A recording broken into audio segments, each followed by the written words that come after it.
Olá, patriotas, uma ótima quarta-feira para todos. Todo dia nós ouvimos expressão tipo essa, um tapa na cara do povo brasileiro, não é?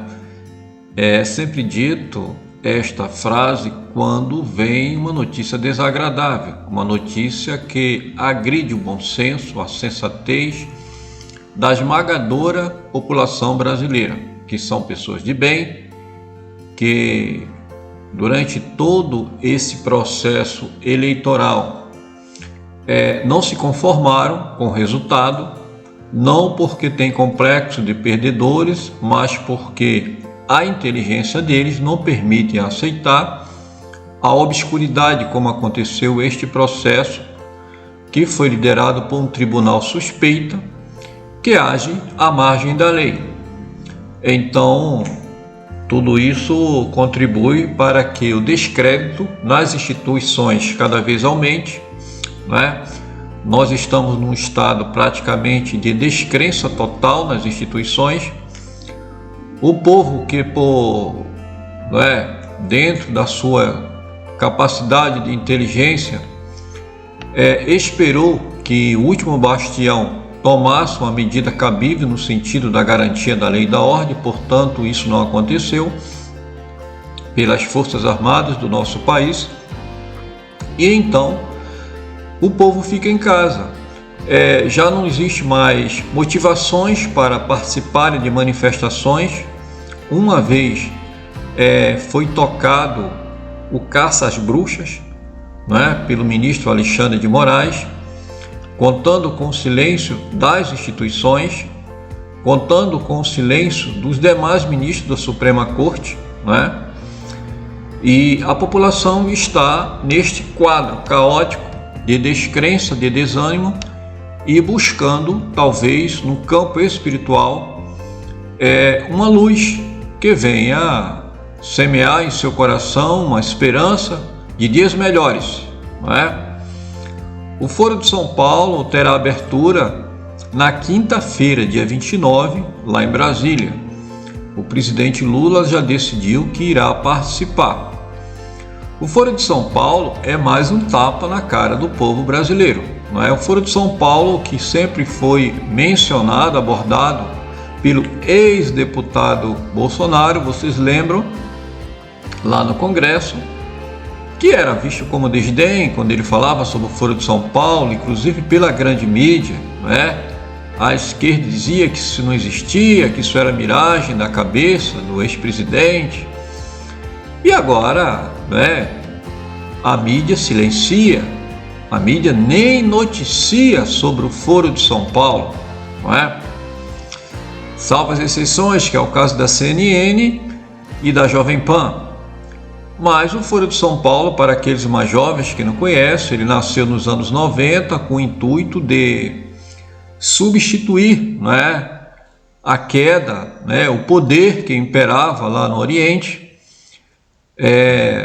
a poderosa Rússia, né, que acabou, a antiga União Soviética, né, que se dissolveu, e a queda do Muro de Berlim, que foi a queda do comunismo, né, foi o fracasso econômico, político, que não sustentou o Estado, né, que admitia estes regimes, né, que eram estados de modo geral tirânicos. Então houve a queda, e então, no intuito de recuperar esse poder perdido lá no Oriente, nasceu essa ideia aqui na América Latina de criar-se o Foro de São Paulo, lideranças políticas locais, né, que hoje a grande maioria foram presidentes que participaram daquele evento, né, como foi o Lula, o Daniel Ortega, o presidente da Argentina, né, Alberto Fernandes, e muitas outras autoridades políticas, né. Eles se reuniram, o grande conselheiro, podemos dizer que foi o Fidel Castro, então vivo na época, e esse evento ele visava recuperar esse poder aqui na América Latina, né? Criar uma pátria mãe, uma pátria grande, que era o que? A União das Repúblicas das Américas, a grande USAL, né? Que conhecemos como USAL, que é a União das Repúblicas Socialistas, né? Da América Latina, né? Então seria para manter, né, este regime comunista vivo aqui na América Latina, tendo aqui uma grande mãe, como foi uma grande mãe lá na antiga União Soviética. Este projeto deu bastante resultado, foi um projeto organizado, né, onde se reuniram autoridades intelectuais da esquerda e resultou na eleição de várias pessoas que vieram a ser presidente de seus países aqui na América Latina. O Lula foi presidente 3 vezes, né? Alberto Fernandes, o Daniel Ortega também, né? Muita gente aí, né? O antigo presidente lá de Cuba, né? O Fidel Castro, que foi um dos arquitetos deste projeto da USAL. É isso aí, pessoal. Então, se consolida cada vez mais aqui na América Latina o projeto de poder, né, de dominação, de controle social, né, usando para isso as doutrinas marxistas, leninistas, né, e cada vez mais em ascensão. Aqui no Brasil, que era um país que se expressava como uma grande resistência ao socialismo devido à ascensão da direita, houve uma reação da esquerda, tomaram conta do processo eleitoral e levaram Lula pela 3ª vez à presidência da República. Agora é uma prática de revanchismo de governo, né? Os vingadores estão no poder e estão se vingando para valer. Cassação de vários deputados de direita. Provavelmente o Tribunal Superior Eleitoral cassará o presidente Bolsonaro agora, né? Já foi adiado pela 2ª vez, ontem foi adiado mais uma vez, ontem terça-feira, mas está sendo dado como certo a cassação ou seja, declarar o presidente Bolsonaro como ilegítimo. Eles aparentemente não pretendem caçar a chapa, o general Mourão, que não deixa de ser um aliado do sistema. Ele deve continuar no poder como senador e ele não se tornará ilegítimo. Então Bolsonaro será dado como um símbolo, né, e como mártir, um exemplo para ofuscar, né, as ideias conservadoras que é predominante do nosso país, uma vez a maioria da população brasileira é conservadora. Se enganam eles quando acham que isso irá acontecer. Na verdade, cada vez mais o gigante irá se acordar, né? Então não adianta subestimar a inteligência das pessoas de bem, porque isso se torna cada vez mais cristalino, mais sólido, de que a esquerda brasileira é como uma doutrina satânica, ela veio para roubar, matar e destruir. É como uma praga de gafanhoto, por onde passa, deixa a miséria, a pobreza, né? Como disse a Margaret Thatcher, né? O comunismo dura enquanto houver o dinheiro dos outros. Então, assim é. Então, vocês veem, todos os países que foram dominados pelo comunismo fracassaram economicamente. Alguns dizem, ora, mas e a China? Ora, a China teve que abrir a sua economia, é um país de economia mista, né? Portanto, a liberdade lá é muito restrita, né? É um país que a população é controlada em todos os seus atos, no que fala, nas suas ações. É um país que tem um controle da mídia, né? Tem um controle do Congresso, um país de praticamente partido único, que é o Partido Comunista Chinês. E lá fazer manifestação é colocar em risco a sua própria vida, a sua liberdade, que já é comprometida, mas poderá levar até a prisão. Então, eu tenho certeza que não é isso que a maioria das pessoas do nosso país querem. Mas é necessário que as pessoas do nosso país, as pessoas de bem, as pessoas que acreditam, que se manifestaram de verde e amarelo, de norte a sul, não silenciem, continuem acreditando, não podem se acovardarem, não é? É o silêncio dos bons, eu costumo dizer, que tem feito o mal prevalecer aqui no Brasil. Então chega de ficar em silêncio, nós precisamos intervir. Nós sabemos que não podemos contar com o Congresso, não podemos contar muito menos com o Senado Federal. Vocês viram o que foi que o Senado fez, na indicação do advogado do presidente Lula. 53 deputados de 81 votaram favorável a um ex-advogado do presidente Lula, alguém que defendeu o maior criminoso deste país, que se envolveu no maior escândalo de corrupção do mundo.